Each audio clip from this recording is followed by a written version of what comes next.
This is the defendant, the TV shopping industry. Since the 1980s, they've been making promises which the plaintiffs have said they can't back up. They're accused of making unfair product comparisons, using celebrity endorsements without permission, promising financial gains, making misleading statements about products, using unreasonable pressure tactics, and promising you'll be better in bed.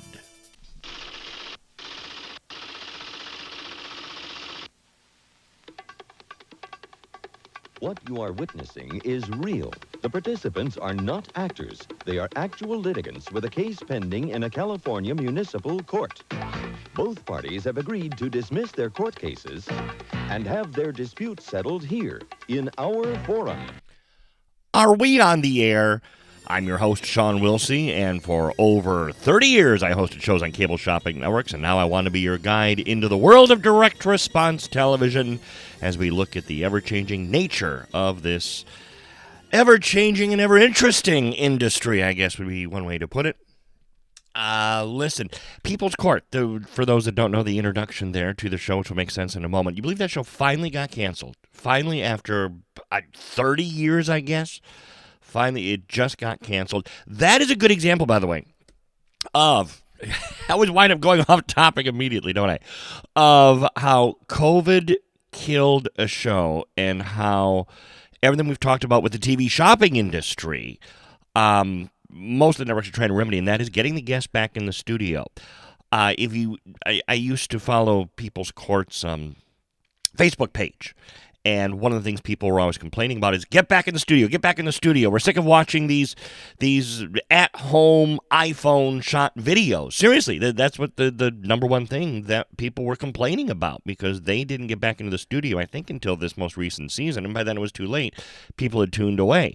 And same thing with TV shopping. People are sick of watching cell phone video, computer video of people sitting at home. Get them back into the studio, and progress is being made that way. QVC did release their quarterly numbers. We'll get to that near the end here. It honestly does not deserve that much attention anymore. It's a little bit of a change, which we'll talk about.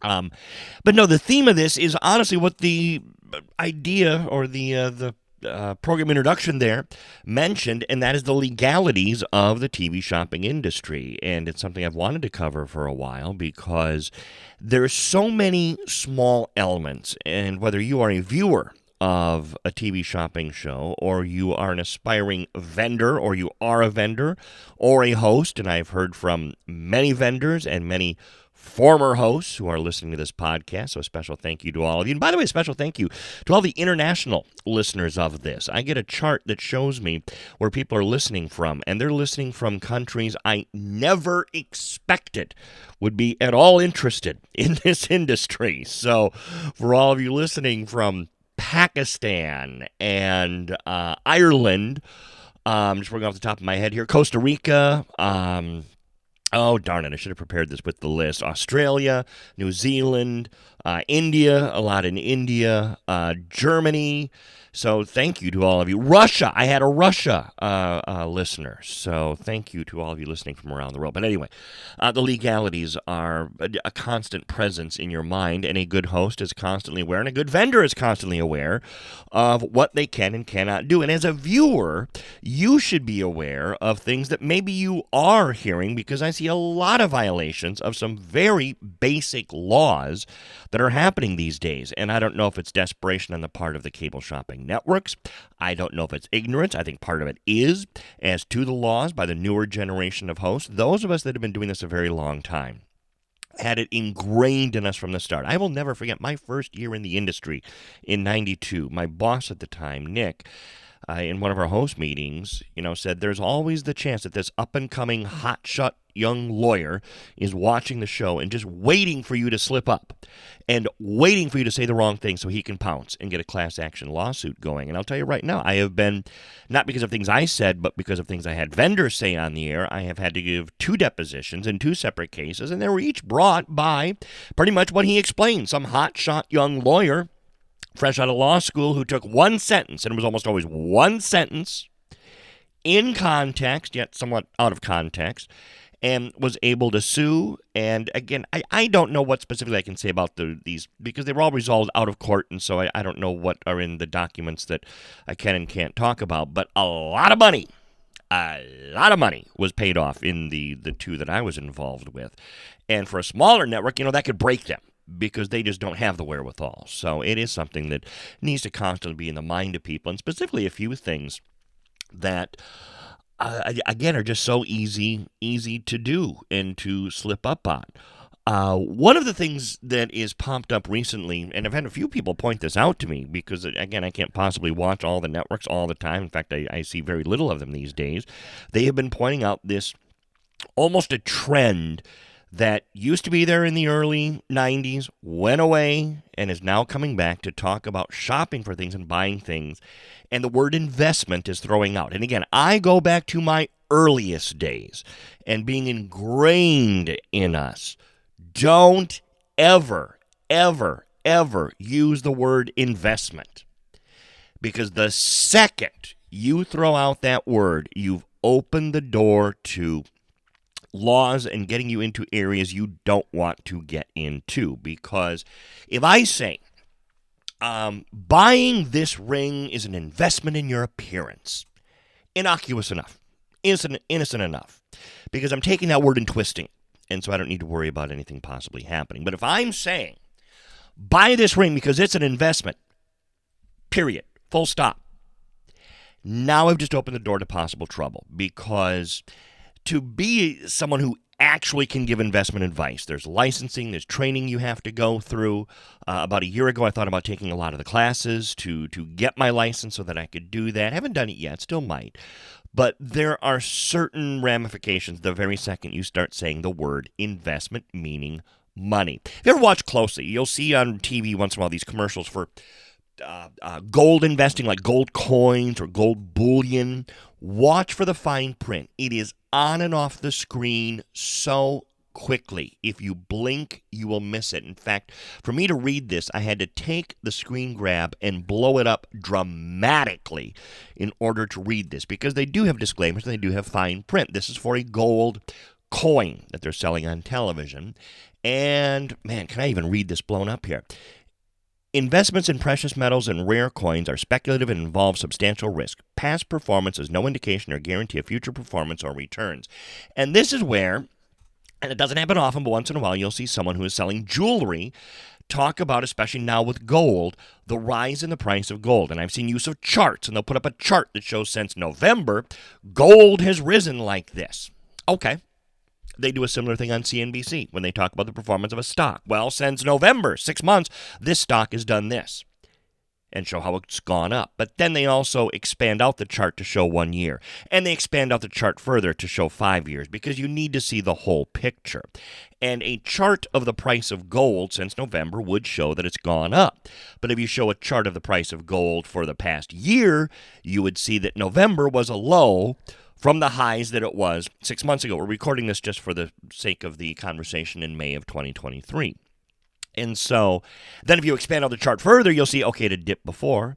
And then about 6 months prior, it had gone up again to the same levels that it's at right now. So by saying investment, you're opening the door to saying, hey, if you buy this piece of jewelry, this is an investment. My gosh. And you'll even hear a host personalize it. I bought gold when it was at such and such a level. And by the way, here's my thought too. Okay, so you're showing me this chart showing that gold is at a 6-month high. Well, why the hell would I buy it now? Look at the housing market right now. Again, as we record this, housing prices are up. So why would I buy a house now? And that's the problem. I should have bought it back in November, and stupid me for not having bought the house back then. But anyway, I'm getting off topic a little bit, because this is where the legalities come into play. And you have to be very careful as a viewer that when someone says that word investment, that you're not taking it literally, and especially when prices are where they are. I remember 3 years ago hearing people on TV saying, oh, gold price is going to hit $3,000 an ounce.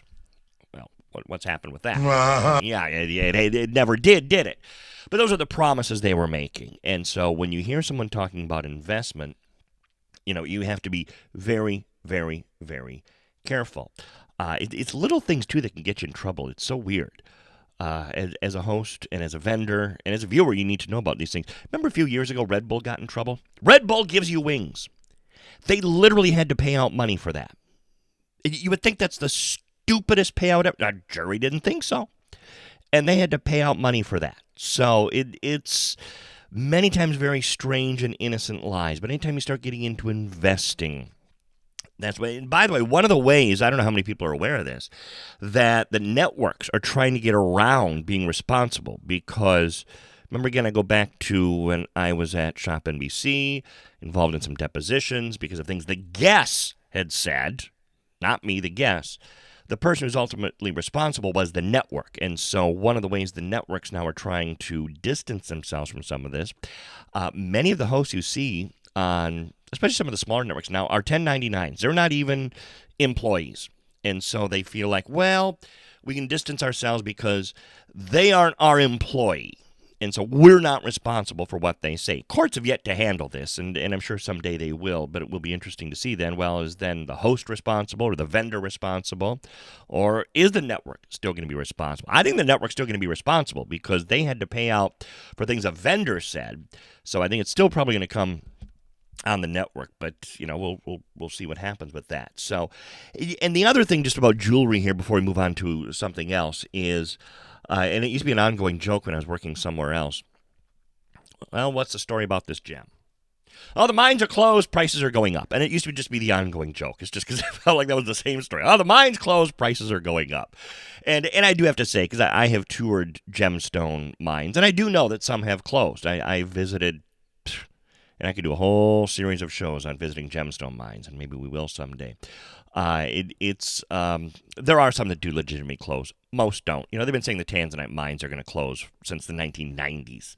They're still there. They're still producing Tanzanite. In fact, there's rumor now of a new find. So, it's don't ever buy anything because someone is saying, mines are closed, prices are going up. Again, it's investment, it's speculative, and it's no different than if you buy a stock, ShopHQ, QVC.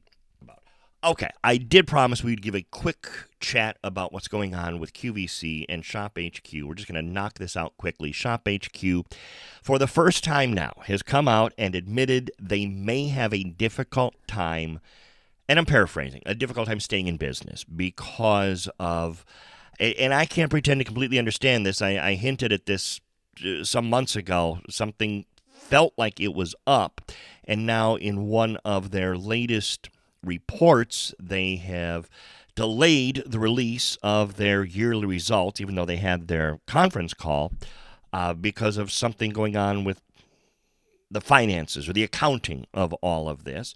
And they had just one innocent little line in there that kind of insinuated that they may have a difficult time continuing as an ongoing entity.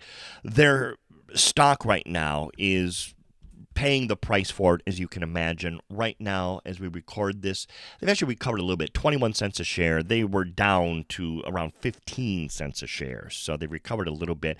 And there's no talk anymore about possibly a reverse stock split or anything to improve the stock price. Someone brought up an interesting point to me, too. There's been no institute or internal investing in these stocks, either at iMedia or at Q-Rate.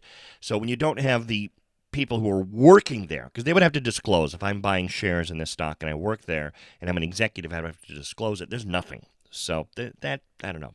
I hope they can right the ship, just because I know people that work there and they're very, very, very good people. Now, Q-Rate, on the other hand, has had some improvement. They did turn a profit in Q1. So a lot of people are saying, well, things are looking up now. Their stock is up. It has recovered, because the investment community, and remember, again, the investment community by no means is that a complete indication of everything that's going on, but, they're saying, hey, we like this now. You've had some improvement, and so, okay, this has some possibility. The thing I look at, and again, not giving investment advice, I'm just saying I look at a few things here. I look at, because their revenue down, their margins down, everything down, sales down in all categories, by the way. Sales were down in all categories.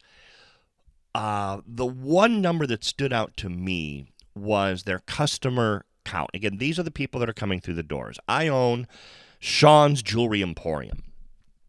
I want my customer count to grow every year. I want more people in that store every year. Their customer count is down, and I feel like it's down dramatically. Again, Marvin Siegel would probably even be able to expand on this better. But their existing customer count is down from 5.3 million to 4.6 million. Their new customer count, and that's where you get your growth, is down from 2.3 million to 1.8 million. And the reactivated customer count, kind of flat, 2.1 million to 2.1 million. So that we can kind of look at it staying the same. But the existing and the new. Where's the new coming from? Down. So those are numbers that down the road concern me and, might be something to keep an eye on. Revenue down, but again, investment community saying, hey, well done. Fantastic job. We're impressed with you, Q-Rate, which again is QVC and HSN. Two more pieces of audio to play, and this one connects to QVC in their quarterly report, which just came out. I don't usually listen to the conference calls. I usually read the transcript, but this most recent one I actually listened to, and I'm glad I did because I was able to capture this piece of audio. Marvin and I have talked a lot about the leadership right now at QVC. We've each expressed our opinions. I'm not going to re-elaborate on all of that, but imagine if the head of Macy's run a conference call talking about, hey, great things going on at Macy's, and mentioned, oh, yeah, we've got a new shoe brand coming in. It's called Nike. You might say, you dummy, it's Nike. They've been around forever, and they're one of the most famous shoe brands in the world. Might make you wonder if that executive really knows what's going on in his company. Let me play this. This is from the conference call, talking about their first quarter results. In FY 2022. As a result, we were able to bring in fresh merchandise in Q1. Good. At QVC, we experienced success with new brands, including Canyon Retreat, our own private label apparel offering, and the jewelry brand EFFY, as we embark on an enhanced jewelry strategy. Okay. Anybody that knows jewelry knows the problem there. It's Effie. It's only one of the most famous jewelry brands in the history of jewelry. Sadly, in fact, their founder just passed away right around the time when this would have happened. So how you can blow that is beyond me. I really don't get that at all. I'm sorry. It doesn't instill confidence in me when you don't know that your company is selling one of the most famous jewelry brands ever and how to pronounce it. EFFY. I got to hear that again. That blew me away. Our own private label apparel offering. The jewelry brand EFFY, as we embark on an enhanced jewelry